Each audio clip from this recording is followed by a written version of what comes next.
es realmente un síndrome de hipertensión portal, ¿no? Y se traduce básicamente por una elevación del sistema venoso porta, o sea, cualquiera que de alguna manera condicione modifica este sistema venoso portal aumentando, relacionada con el gradiente de presión entre la diferencia entre el sistema de presión entre la vena porta y la vena cava, mayor de 6, que normalmente se toma como normal entre una variación entre 1 a 5 milímetros de mercurio, va a generar hipertensión portal, ¿no? Entonces, eso es más o menos lo que se traduce, la diferencia entre la presión entre la vena porta y la vena cava. Si bien es cierto que puede incrementarse, pero no necesariamente desde ese inicio va a tener sintomatología. O sea, ya va a comenzar el proceso de alteración a nivel de los flujos en la resistencia, a nivel del hígado, pero se va a manifestar desde el punto de vista de síntomas clínicos cuando ésta se eleva por arriba de 10. O sea, sin embargo, un paciente puede ya estar iniciando el proceso de la transformación de la hipertensión portal, sin embargo, muchas veces el paciente no se traduce con sintomatología. Esto si se incrementa ya en forma por arriba de 10, vamos a considerar que ya hay síntomas clínicos evidentes, ¿no? Sin embargo, también otra de las que es menos frecuente, pero también tenemos que tener en cuenta es un incremento de la presión venosa esplénica mayor de 15 milímetros de mercurio o de por sí solo de la presión de la vena porta mayor de 21, también están considerados dentro de las causas de hipertensión portal. Pero la mayoría, su relación es entre el gradiente de la presión de la diferencia entre la vena porta y la vena cava. La causa más frecuente de la hipertensión portal es la cirrosis hepática. Entonces, cuando hablamos de hipertensión portal, casi siempre estamos diciendo es la cirrosis, pero no necesariamente. Pero en función, el 80% de los pacientes que tienen hipertensión están considerados los pacientes con cirrosis hepática, ¿no?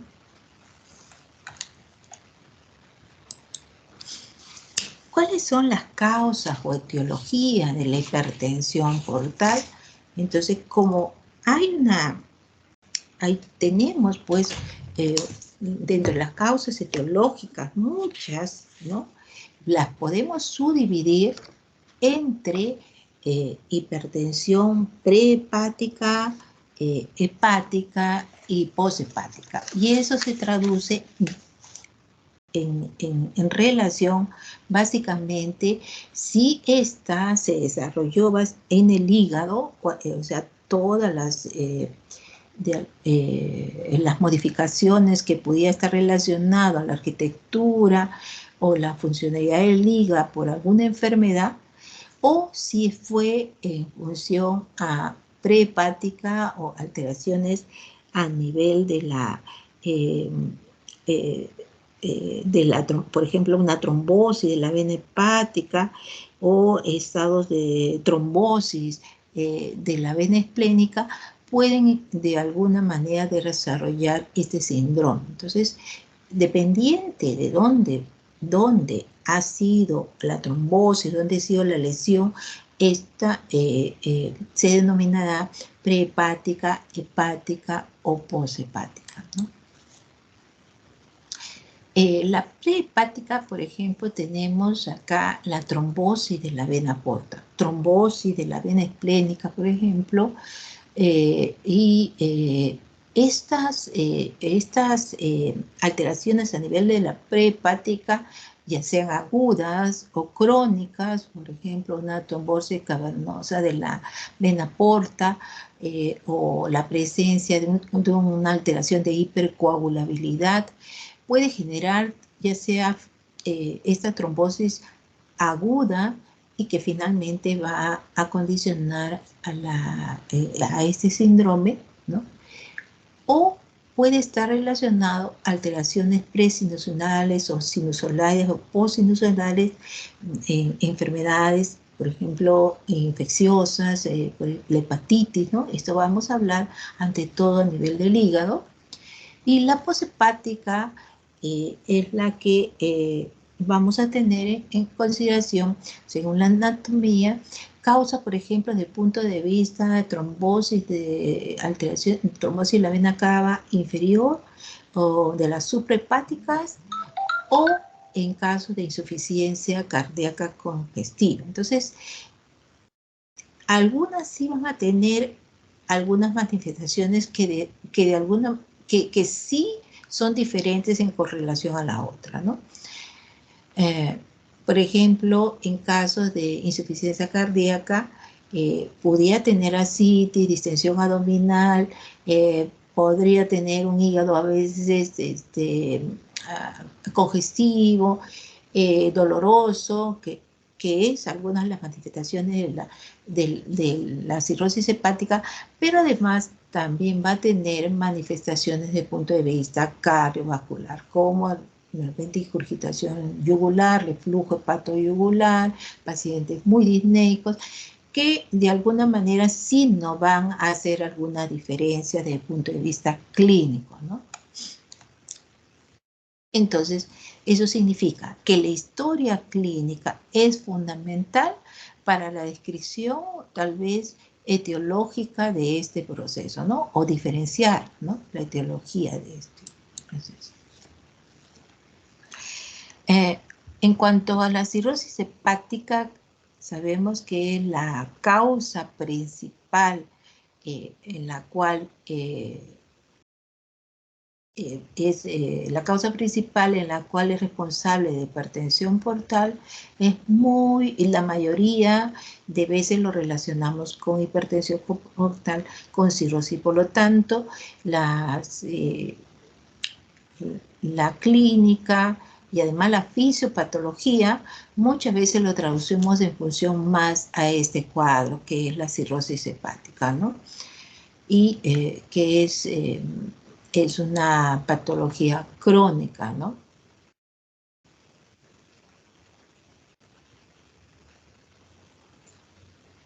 Entonces, si es bien cierto, la hipertensión portal es un fenómeno local, pero se va a traducir con manifestaciones sistémicas, ¿no?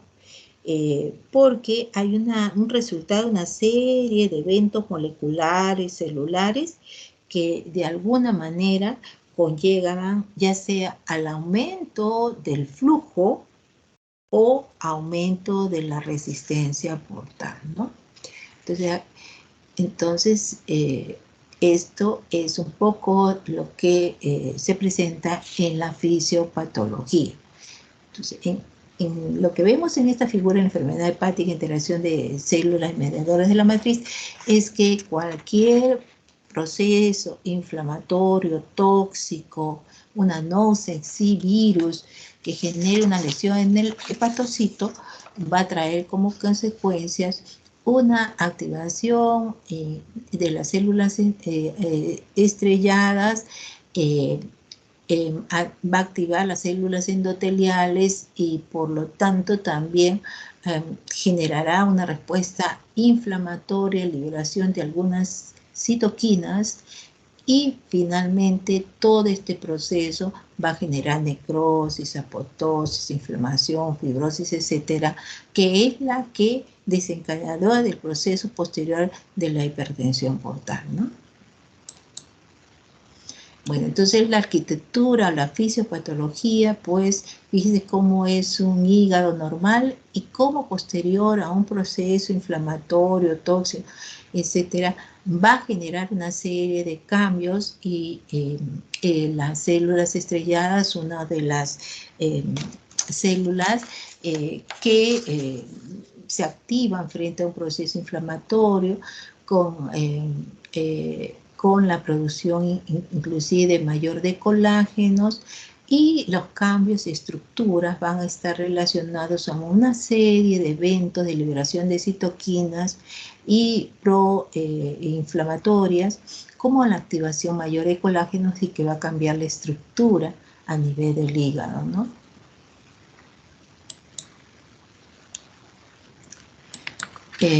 Entonces, hablamos que la hipertensión portal está generado por dos procesos muy importantes. Ya sea uno más o el otro, o los dos en conjunto, o iniciado por uno, puede de alguna manera condicionar la otra característica, ¿no? Entonces, está determinado por eso por dos factores: el aumento de la resistencia o aumento del flujo, ¿no? Puede iniciarse con aumento de la resistencia, pero finalmente esta va a condicionar el aumento del flujo, o viceversa. Pero siempre los dos van unidos, ¿no? Pero casi siempre el activador es siempre un factor, ¿no? Entonces, tenemos dos factores. En sí es la gradiente de presión generado por que es la que va a condicionar la hipertensión portal. Es el gradiente de presión.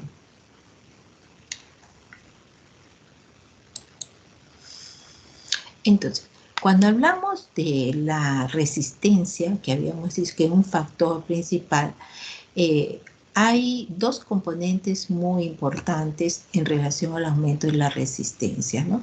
Que son un componente anatómico, o sea, estructural, en la cual no se modifica, porque si hay un proceso inflamatorio crónico, hay un estado de fibrosis a nivel del hígado, este componente de alteración de la arquitectura vascular, este componente anatómico no se va a modificar, ¿no? Paciente con cirrosis hepática o con una hepatopatía crónica que ya genera un estado de fibrosis, esta fibrosis se va a resolver, o es un proceso pasajero. No, este fenómeno degenerativo es un componente anatómico irreversible. En cambio, si hay componentes funcionales que sí pueden estar modificados y puede mejorar con intervención farmacológica. Pero este componente anatómico que surge a nivel del hígado no se modifica, ¿no? Entonces, ahí tenemos, por eso es que hablamos de los elementos vasoconstrictores y los elementos vasodilatadores. Normalmente en el hígado hay un equilibrio entre los elementos vasoconstrictores y vasodilatadores. Pero cuando hay una agresión a nivel del hígado, las células estrelladas de por sí van a hacer una acción tipo miofibroblasto, y esto va a generar un aumento del tono vascular, ¿no? Entonces, van a activar una serie de agentes vasoconstrictores que se incrementan sobre los elementos vasodilatadores, ¿no? Y es inevitable básicamente por las características que de alguna manera van a interactuar, por ejemplo, mayor activación por el proceso inflamatorio a estos elementos vasoconstrictores, ¿no? Disminuyendo, por lo tanto, uno de los elementos fundamentales, por ejemplo, la presencia del óxido nítrico, ¿no?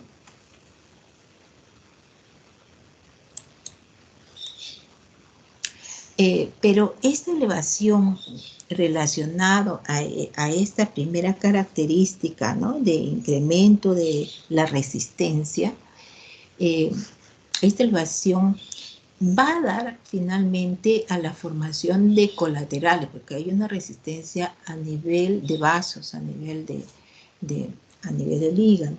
Por lo tanto, hay una formación de colaterales portosistémica con el fin de descomprimir este sistema porta. Muchas veces estas colaterales van a llevar hasta el 90, perdón, por ciento del flujo, ¿no? Estas van a circular a través de las colaterales, inclusive se van a abrir para descomprimir, ¿no? Y este es lo que es un factor de el desarrollo de un factor de resistencia dinámica, ¿no? Es así como se forman, ¿no?, las varices esofágicas, las varices gástricas, a veces las hemorroidales, ¿no?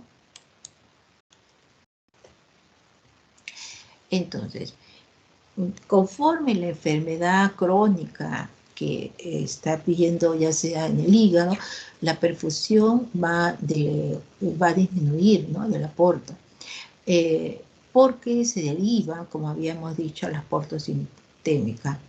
Y sin embargo, el flujo portocolateral, ¿no?, como consecuencia, se va a aumentar y vamos a ver incremento del flujo a nivel esplénico, por eso vamos a tener de repente esplenomegalia, y también va a surgir una vasodilatación y una disminución de la resistencia, no solo a nivel esplénico, sino a nivel arterial.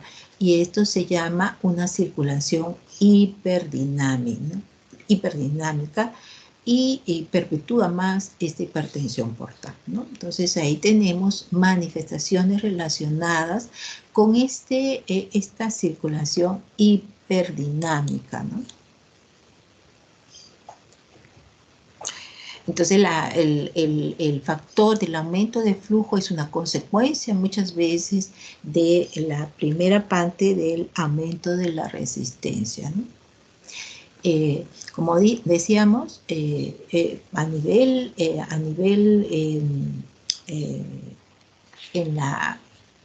sistémica, vamos a ver que hay una vasodilatación tanto esplénica como sistémica, ¿no? Y esto es la circulación, esta es la presencia de la circulación hiperdinámica, ¿no?, que se traduce clínicamente porque hay un descenso de la presión arterial, ¿no? Y esto se debe básicamente por la presencia de una vasodilatación, ¿no?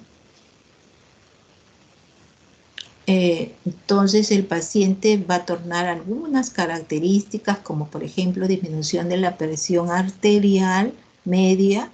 Es muy difícil encontrar un paciente que sea cirrótico o que tenga hipertensión portal y que sea hipertenso, ¿no?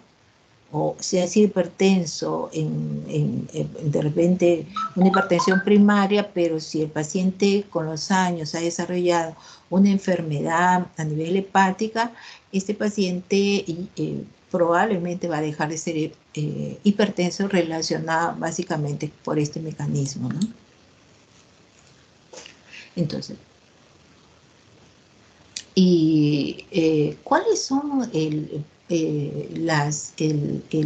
lo que contribuye a este aumento del flujo a nivel esplénico? Uno es básicamente el glucagón, ¿no?, la sustancia P, ¿no?, y la presencia, el aumento del óxido nítrico, que sí se ve en esta segunda fase, pero a nivel sistémico, ¿no?, no a nivel del hígado, ¿no? Y esta es los componentes importantes por la que se va a ver este síndrome. Bueno, entonces, como este sistema hay una presencia, entre comillas, de una hipovolemia relativa, se traduce por una disminución de la presión arterial, va a actuar el sistema renina, angiotensina, ¿no?, disminución de secreción, aumento de la secreción de hormona antidiurética, que va a generar una retención de agua y sodio, ¿no? Y va a condicionar todo lo contrario a un estado de hipervolemia. Entonces, ahí se traduce en la clínica en la presencia de los edemas, ¿no? Que puede generar cualquier causa de hipertensión portal, ¿no?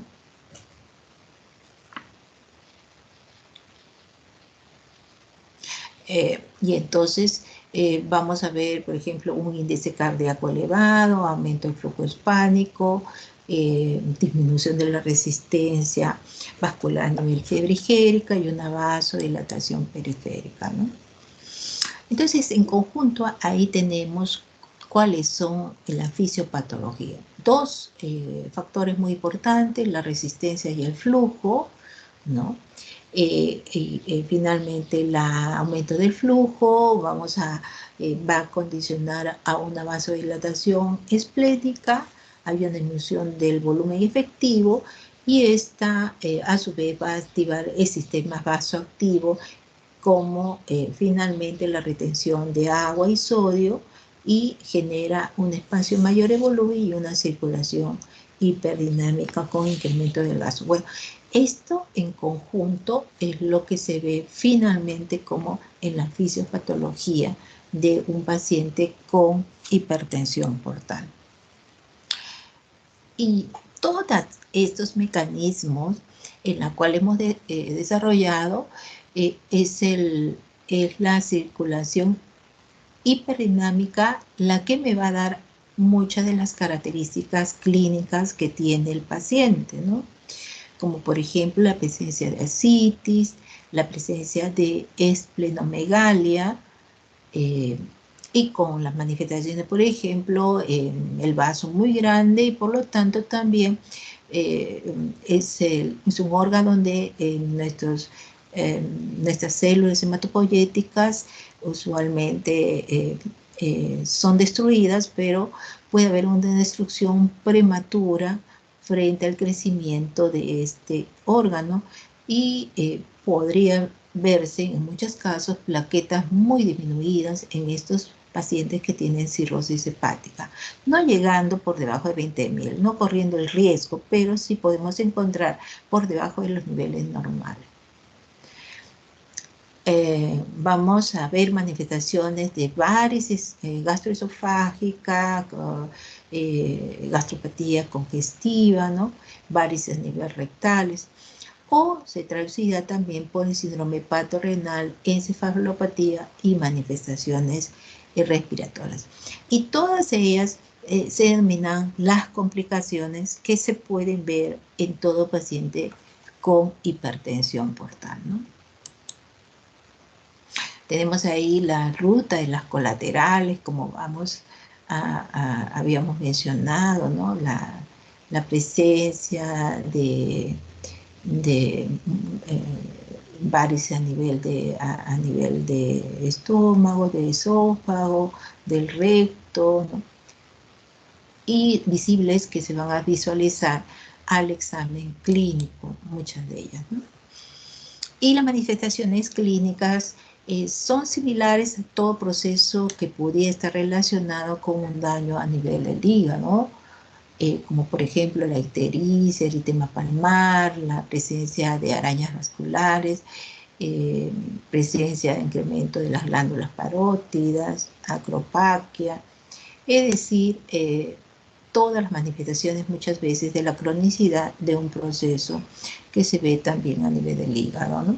Ginecomastia, disminución del vello axilar, atrofia testicular, disminución de la presión arterial, la recanalización de la vena umbilical y apareciendo la presencia de la circulación colateral en forma de cabeza de medusa. Todas estas manifestaciones clínicas hay que buscar al paciente porque la hipertensión portal se va a traducir con signos muy evidentes, ¿no? Entonces yo, si encuentro muchas de estas manifestaciones desde el punto de vista clínicas, voy a sospechar que el paciente tiene una hipertensión portal. Bueno, este es un cuadro muy bonito que lo van a determinar que lo van a leer con mucho detenimiento de repente en casa. y es la fisiopatología en relación a las manifestaciones clínicas, ¿no? Por ejemplo, el paciente va a ver disminución de algunas características sexuales, ¿no? O el patrón anormal del vello púbico que se ve en el varón, ¿no? Y este es por el aumento de la relación de estradiol sobre la testosterona libre, ¿no? Ante todo porque hay un aumento en la producción de androstenediona, ¿no? Y esto porque hay una alteración del metabolismo de hormonas sexuales y sabemos que el hígado es una de las fuentes principales de muchas de la producción a nivel de hormonas, ¿no? Y, y se traduce clínicamente ante todo por ginecomastia, presencia de eritema y telangiectasia. Vamos a ver otras las características, por ejemplo, ascitis los edemas, ¿no? Eh, uno relacionado por la disminución de la presión oncótica y por este estado también hiperdinámico, ¿no? Y ya habíamos mencionado otra de las características de la hipertensión, los cortocircuitos, ¿no? Y el aumento de concentración de dimetilsulfido o de amonio, que me va a dar un factor hepático, ¿no? Igualmente es una de las causas en la que se va a traducir como una encefalopatía hepática por el incremento del amonio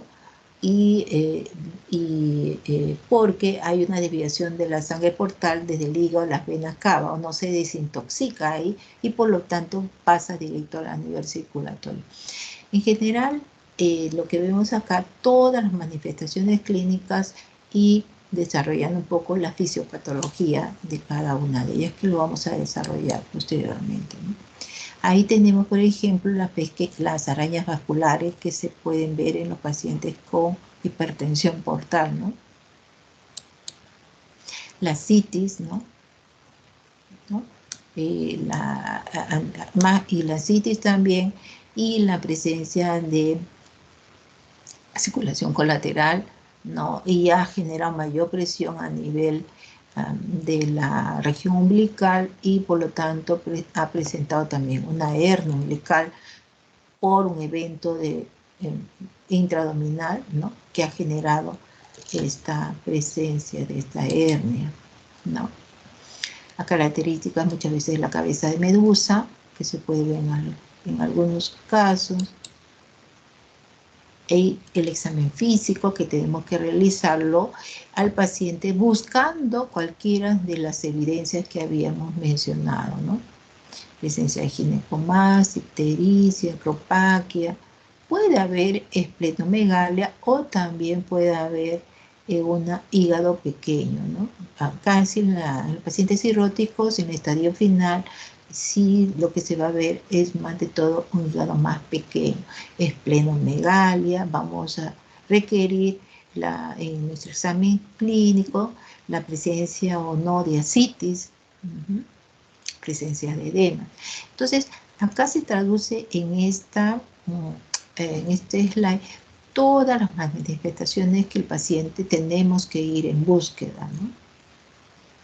Entonces, la pregunta que siempre hacemos, ¿tiene estigmas hepáticos? Porque casi cuando hablamos de estigmas, casi siempre estamos hablando de pacientes si hay manifestaciones también de cirrosis hepática, ¿no? Y van muy juntos porque es la causa principal, ¿no? Entonces tenemos algunas, si es una alteración a nivel venosa de las colaterales, ¿no? De cabeza, de medusa, por ejemplo, ¿no? Acá está más nítida, ¿no? Porque hay muchas veces una anastomosis en las venas umbilicales y paraumbilicales. Entonces, la hipertensión, pues, las manifestaciones clínicas se van a presentar cuando hay un incremento de la gradiente que habíamos dicho inicial, se incrementa por arriba de 10, ¿no? Ya en esta fase del incremento de esta diferencia de presión entre la vena porta y la vena cava, por arriba de 10, cuando hablamos de 12 ya van a tener todas estas complicaciones, ¿no? O sea, es decir, se está comenzando el final de este paciente en sentido de que a mayores complicaciones, mayor es la gravedad, es una enfermedad crónica, ¿no? Esto no es que avanzó de frente, ¿no? Es una enfermedad crónica que lamentablemente estamos en un estadio bastante avanzado, ¿no? Una de las causas de fallecimiento de las complicaciones es la ruptura de las varices esofágicas, ¿no? Y a veces el paciente sí tiene sintomatología, que por lo menos, a pesar que soy médico, un colega falleció por la presencia de varices esofágica, eh, el comonete como la cirrosis puede ser incluida hepatitis autoinmune, no necesariamente estar en relación directa a pacientes con alcoholismo, que es la causa también más frecuente, o hepatitis a virus B o a virus C. Tenemos una serie de causas que nos puede finalmente presentar la cirrosis. Siempre, bueno, una característica que es medio gordito, panzoncito, pero nunca pensé que podría estar relacionado tal vez a un paciente cirrótico. Y nadie no lo sospechaba, fíjese, inclusive en su pabellón. Pero un día viene abruptamente por una hemorragia digestiva alta, le hacen una endoscopía y se le encuentra varices. Y, y varices esofágicas, ruptura de las varices esofágicas, y finalmente fue la causa de fallecimiento, fue muy agudo, no se pudo controlar.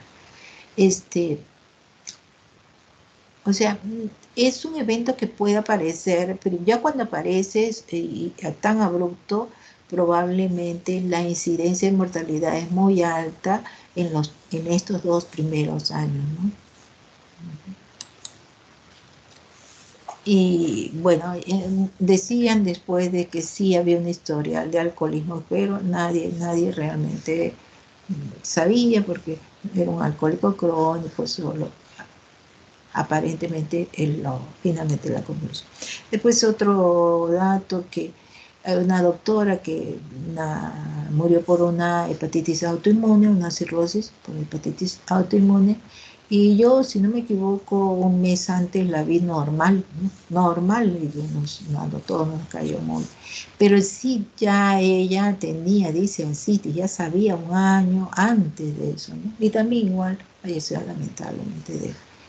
Y para nosotros fue abrupto, porque la hemos visto caminando, pero bueno, ya había iniciado el proceso, ya había tenido sitios un año y ya sabía, pero falleció justamente de eso. Entonces, bueno, entonces es toda esta serie de complicaciones va a generar, lógicamente, el fallecimiento, ¿no? Ya sea uno o otro, porque comienza a complicar con una de estas sintomatologías, se complica con otro proceso de las mismas complicaciones y finalmente, ¿no? Hablamos de cirrosis compensada porque usualmente no hay ascitis, o sea, cuando no hay ascitis, como que el paciente tampoco, algunas arañas por ahí vasculares aparecen algunos y no le da mayor importancia, ¿no? Y descompensada cuando ya aparece la ascitis, ¿no? Es una de las características. Pero ya cuando presenta citis, ya va a comenzar otra serie de manifestaciones, o sea, van rápidamente a hacer otras complicaciones, ¿no? Por ejemplo, cuando haya citis, una citis a tensión, se va a traducir también finalmente con una disminución de la filtración glomerular, por una vasoconstricción de las arterias a nivel corticales, y esto va a ser también la precipitación de una insuficiencia renal, ¿no? Entonces el hígado, sabemos, ¿no? Porque tiene una función muy importante de inmunidad, del metabolismo, desintoxicación, por ejemplo, con relación al amonio. Pero Si ya tenemos un paciente con una hipertensión portal, va a haber lógicamente las complicaciones van a generar justamente todo esto, ¿no? Por ejemplo, el trastorno de la inmunidad y pacientes inmunocompetentes, ¿no? O sea, por ejemplo, un cirrótico le da COVID, más posibilidad que fallezca. Entonces, sí, las complicaciones son mayores en esta enfermedad, ¿no? Tenemos ahí otra complicación que es la peritonitis bacteriana espontánea, ¿no? Que lo que se va a traducir por una traslocación bacteriana. Hay un sobrecrecimiento a nivel intestinal de bacterias no patógenas que va, ya sea por acción linfático, va finalmente se van a depositar en el peritoneo y va a haber crecimiento en zonas que no hay presencia de gérmenes y teniendo presencia también de ascitis. Entonces, este paciente va a hacer una peritonitis bacteriana espontánea porque se me denomina así porque no ha habido una liberación directa de los gérmenes, sino fue un incremento y pasó por vía linfática y finalmente llegó a este peritoneo, ¿no? Y es una complicación, va a tener dolor abdominal, fiebre, ¿no? Dolor difuso, no es tan característico como una peritonitis que, por ejemplo, por una apendicitis, ¿no? Pero es una complicación mayor y es tiene una alta tasa de mortalidad, ¿no? No es un tratamiento quirúrgico, es un tratamiento médico. Siempre va relacionado con la presencia de citis. No es que la peritonitis espontánea fue la primera que se presentó, no. La citis fue un componente fundamental y esta se complicó por otro elemento también anómalo que sucede en estos pacientes con hipertensión portal, ¿no? Y ya se va a traducir posteriormente complicaciones, faulopatía hepática, deterioro. O sea, uno conlleva lo otro y esta peritonitis bacteriana espontánea muchas veces va a traducir por disminución de la filtración a nivel glomerular, activación de la sustancia vasoactiva a nivel renal y va a generar una insuficiencia renal. Y ahí ya se complica todo y el paciente finalmente fallece, ¿no?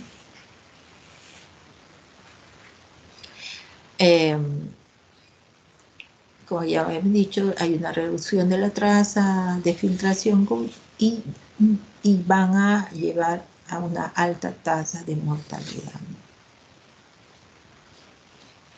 Y no va sola, va con todo una serie de cambios en el organismo. Ya cuando tenemos un paciente que hace rechazo una peritonitis bacteriana, bueno, puede salir el proceso, pero cuando genera posteriormente una complicación en el síndrome hepatorrenal, ya el proceso ya es muy difícil que salga. Y después en una encefalopatía, además de suma, ya estamos en un evento final, ¿no?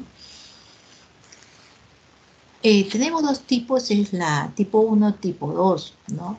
Pero las dos finalmente nos van a llevar a unos daños irreversibles, ¿no? La 1 es más rápida y la 2, bueno, demora más semanas. Muchas veces se interactúa básicamente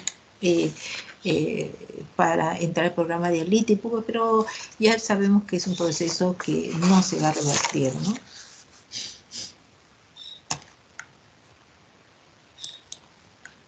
Tenemos otro síndrome, es el pato pulmonar, ¿no? Hay presencia de fístulas arteriovenosas por una circulación hiperdinámica y hay un desequilibrio entre la ventilación y perfusión, ¿no? Esto se encuentra ante todo en estadios terminales, ¿no? Y se puede generar y puede haber arteriopatía plexogénica, ¿no? Entonces, el paciente se levanta, tiene mayor disnea, por ejemplo, ¿no? Entonces, también. Y tenemos finalmente la presencia de una cefalopatía hepática, ¿no? que se puede ver trastornos a nivel neuropsiquiátricos por el componente tóxico del amonio, ¿no? Que pasa directamente a nivel del sistema nervioso central y se va a traducir básicamente por alteraciones del psiquis, ¿no?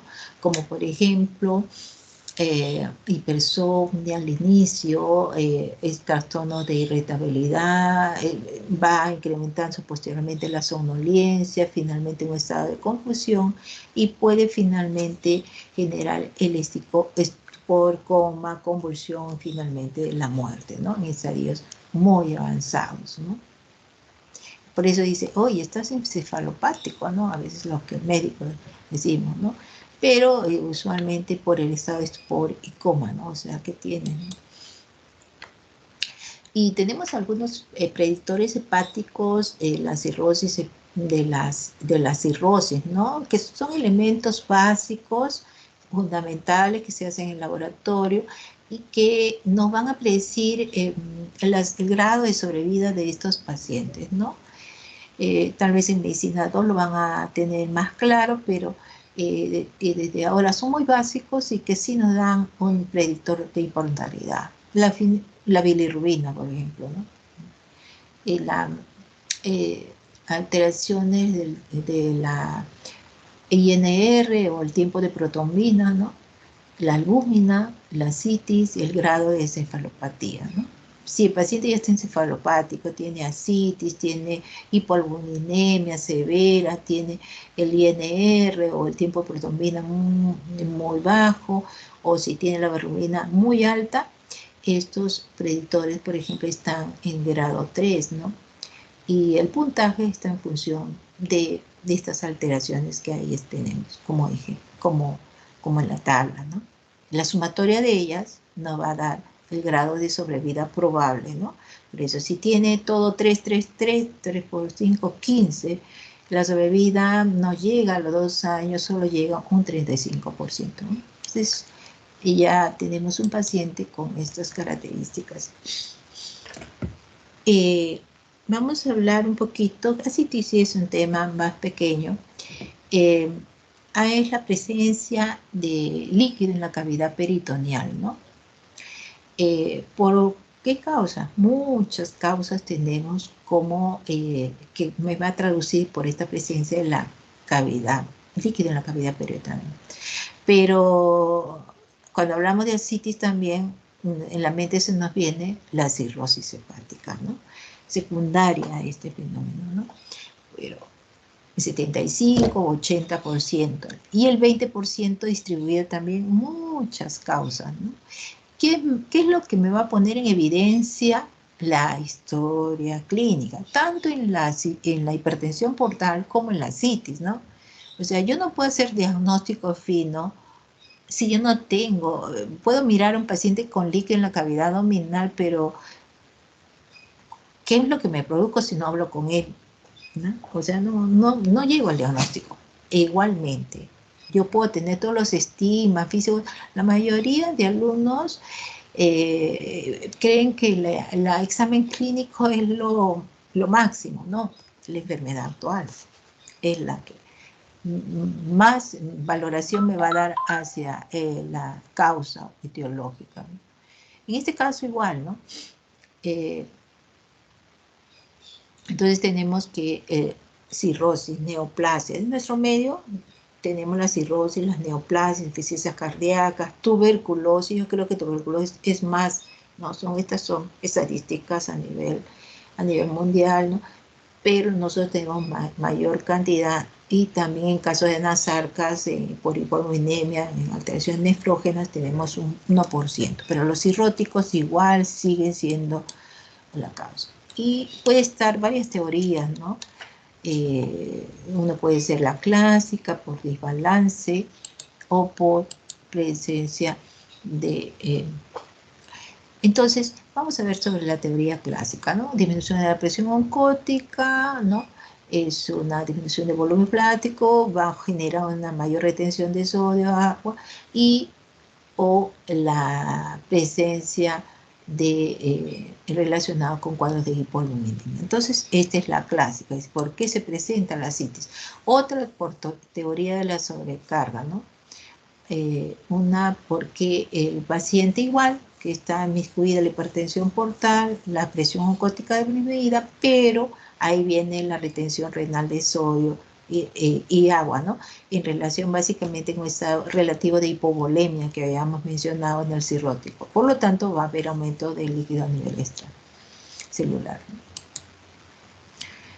Un desbalance linfático, aumento de producción a nivel linfática que sobrepasa la capacidad de reabsorción. Esto es básicamente procesos inflamatorios, por ejemplo, en la tuberculosis, ¿no?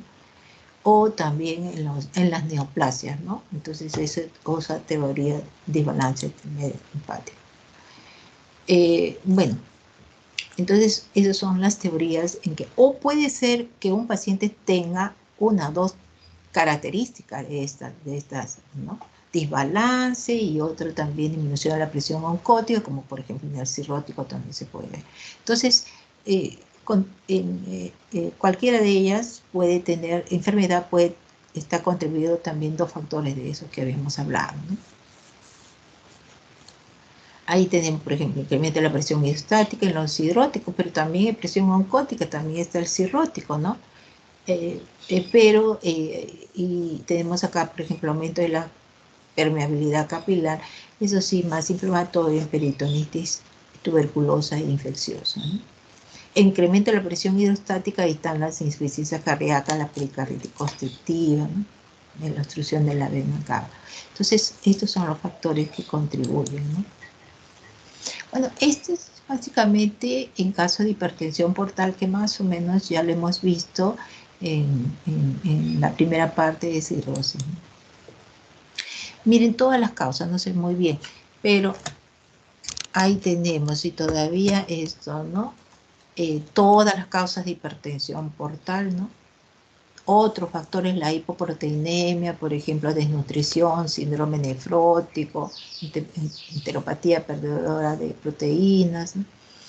Y ascitis por obstrucción linfática, obstrucción relacionada al linfoma, ruptura. Es decir, y la clínica es finalmente la que nos va a llevar a presumir cualquiera de estas enfermedades, y ya vamos a necesitar de análisis de laboratorio para hacer un diagnóstico definitivo, ¿no? Miren, ve, infecciones también. Acá arriba nosotros tenemos la tuberculosis, ¿no? Y la pancreatitis, ¿no? Pacientes con diálisis peritoneal, enfermedades metastásicas, ¿no? Con metástasis al peritoneo. El lupus también puede presentar, pero como les digo, la clínica probablemente es la fuente principal para el diagnóstico. Entonces, la historia clínica también, igual como la hipertensión portal, que donde tiene, qué antecedente, alcoholismo, igual acá, alcoholismo, tuberculosis, insuficiencia cardíaca, qué es lo que tiene antecedentes importantes personales, ¿no?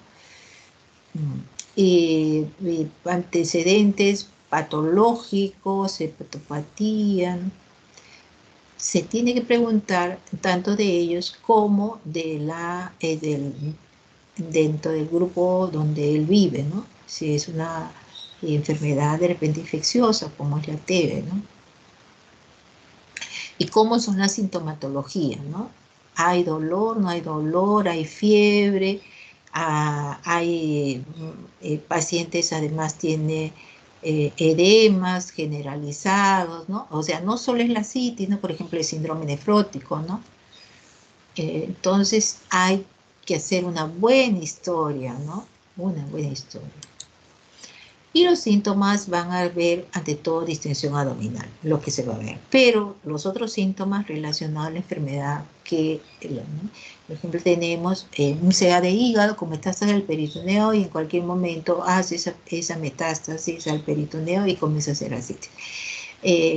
Bueno, ha habido baja de peso, etc. El señor no le tomaba en cuenta, pero comienza a hacer ictericia, todavía un poquito descuidado, no sé, y de repente hace distensión abdominal, y es ahí donde viene a consultorio, pero a veces lamentablemente ya en un estadio bastante avanzado, ¿no? Entonces, vamos a buscar. Entonces, lo que vamos a hacer es la distensión abdominal, ¿no?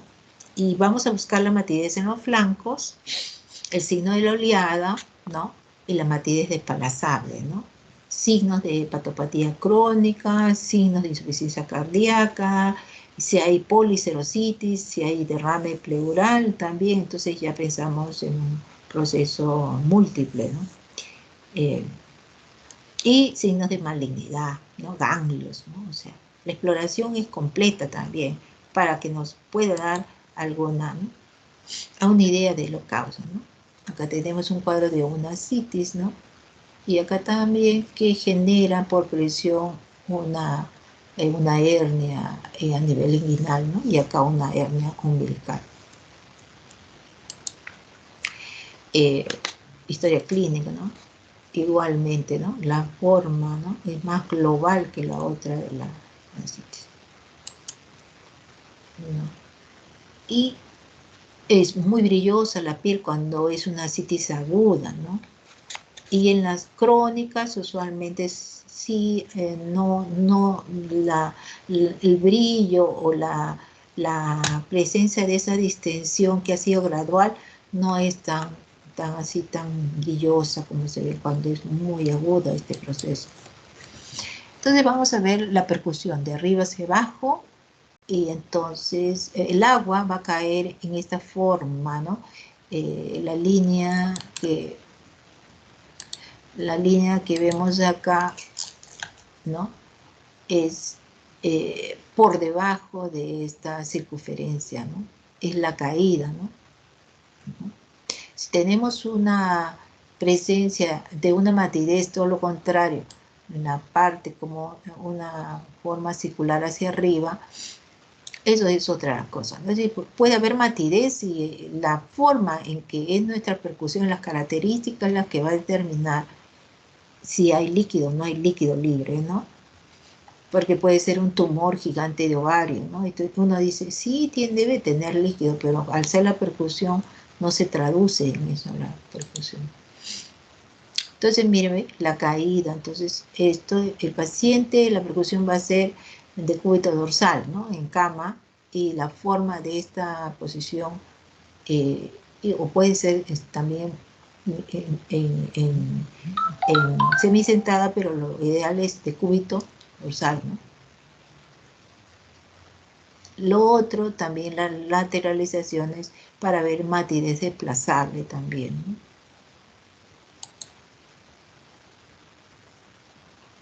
¿No? El líquido cae por la gravedad. Entonces todo esto va a ser mate y timpánico la parte superior, ¿no? Esta es la matidez desplazable. Entonces lo que veíamos en la anterior figura, ay, perdón.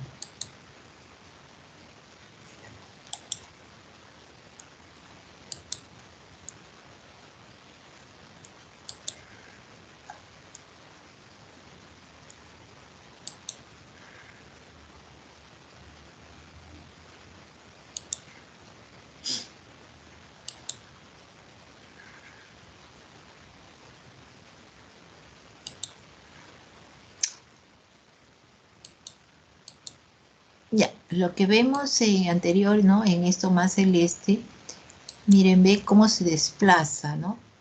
Y por lo tanto se dice matidez desplazable, ¿no? O sea, no es fija, ¿no? Es líquido libre. Entonces, donde antes probablemente era mate, al recostarlo ya sea al lado derecho o izquierdo, se va a desplazar, ¿no? El líquido hacia donde está recostado el paciente, ¿no? Esa es matidez desplazable. Y va a cambiar la matidez, por eso se dice matidez desplazable.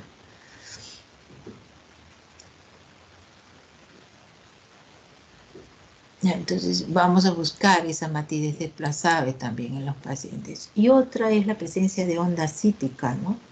Que ahí sí necesitamos la ayuda de un colaborador, ¿no? En la cual lo que vamos a ver, en la línea media ponemos la mano, ¿no? Haciendo un poco de presión y el otro examinador va a poner en ambas las caras laterales del abdomen. En una va a percutir, como lo está haciendo acá en la fotografía, y en el otro va a mantener la presión. O sea, hay dos que van a mantener la presión. Una, la que está encima, la mano, y el otro en la parte, y una en la parte lateral. Hace una percusión, ¿no? Sobre la pared abdominal, y esta va a generar como una onda, es líquido libre. Y en la otra mano vamos a sentir como un golpe, ¿no? Producto de esta ola, ¿no? Entonces, el signo del oleaje, por eso se dice ondas o onda cítica, ¿no? Porque el líquido va a generar un golpe en la otra zona, ¿no? Es otro de los signos que también buscamos, ¿no? La onda cítica, que es el mismo procedimiento. Y entonces, pero en la matidez también a veces no se desplaza, pero no es que no haya líquido, pues ecográficamente se demostró que había líquido, o sea, no hay tabiques. Y esta presencia de tabiques, de fibrina, es la que va a generar que no se desplace, ¿no? Entonces, puede haber, no es usual, pero sí, por ejemplo, la tuberculosis, ¿no? La tuberculosis nos genera unos tabiques de fibrina e impiden el desplazamiento, está muy estático en algunas zonas, ¿no? Eso es lo que dije, la onda, ¿no? Que es lo mismo. Acá está haciendo su percusión con el dedo, ¿no? Como el de jugar canicas, así el dedo se empuja, ¿no? Y en el otro lado van a sentir este signo o esta onda, que es el signo del oleaje, ¿no? Esta es la matidez desplazable, ¿no? Ahí probablemente en la primera parte está fijando dónde encuentra de repente una matidez. Y no saca la mano, lo voltea el paciente, sigue en la misma posición, pero ya se transformó en timpánico, ¿no? Y por eso se dice matidez desplazable.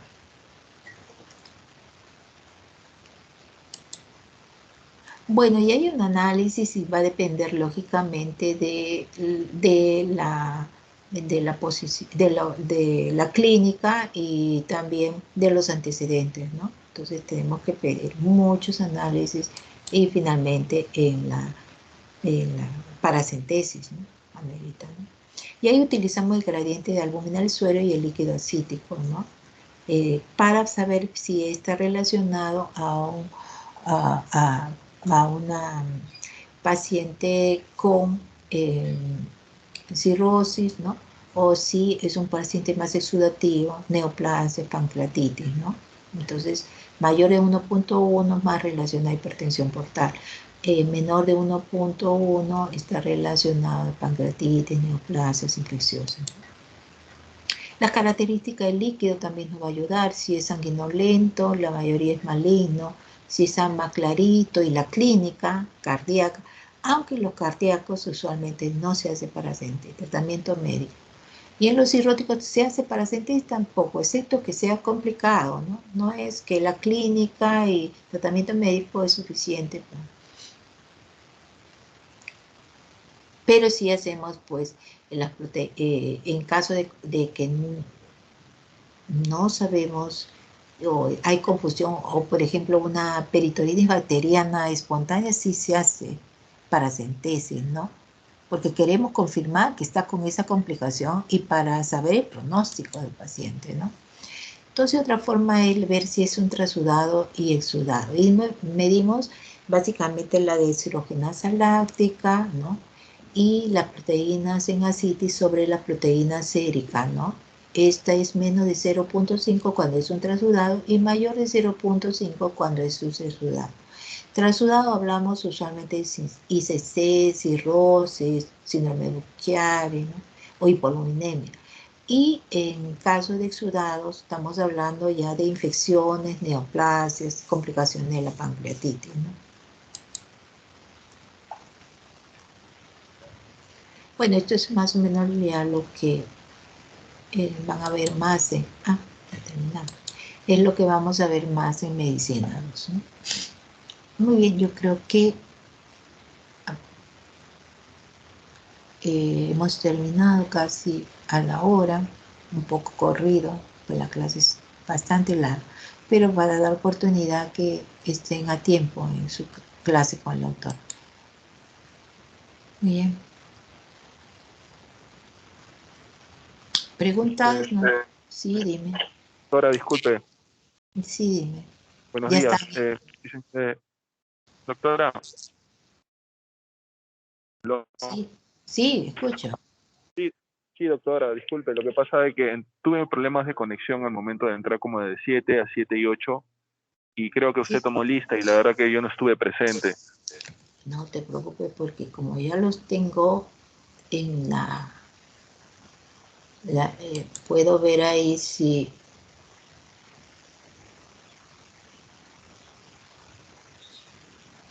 A ver, un momentito, por favor.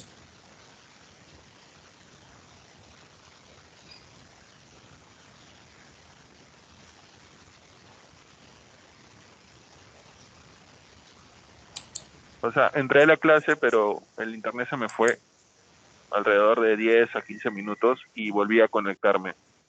Pero ya creo que había pasado lista. Ya. No, lo que pasa es que descargo la lista y ahí sí veo cuánto tiempo han estado o no. Ya le puse. Claro. ¿Cómo se llama usted? Floriano Infante, Juan Carlos. Ya. Muy importante, nos ha recargado la coordinadora general, la doctora Palomino, la asistencia. Así que todas estas asistencias las voy a pasar doctor Pérez, finalmente, que es el que... Bien. Bien, chicos, nos vemos. A mi grupo, creo que después de la otra clase vamos a entrar un rato. Ya, entonces voy a dar para que pasen a su otra clase. Hasta luego, hasta otro día.